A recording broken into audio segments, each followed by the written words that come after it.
Life is possible subscribe தன்னம்பிக்கை கதை.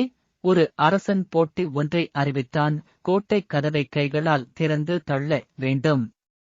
வெற்றி பெற்றால் நாட்டின் ஒரு பகுதி தானமாக வழங்கப்படும். தோற்றால் தோற்றவனின் கை வெட்டப்படும். மக்கள் பலவாறாக யோசித்து பயந்து யாரும் போட்டியில் கலந்து கொள்ளவில்லை. ஒரே ஒரு இளைஞன் மட்டும் போட்டியில் கலந்து கொள்ள முன் வந்தான். போட்டியில் தோற்றுவிட்டால் கைகளை வெட்டி விடுவார்கள். உன்னுடைய எதிர்காலம் என்னவாகும் என்றார்கள்.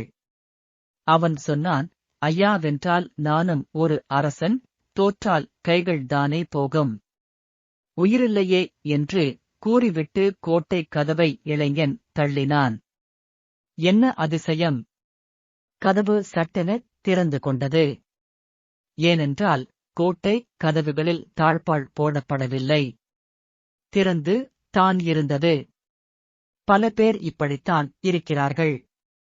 தோற்று விடுவோமோ, எதையாவது இழந்து விடுவோமோ என்று எதற்கும் முயற்சிக்காமலேயே விட்டு விடுகிறார்கள். அனைவரும் அறிந்த முயலாமை கதையில் முயலின் தோல்விக்கு முயலாமையே காரணம்.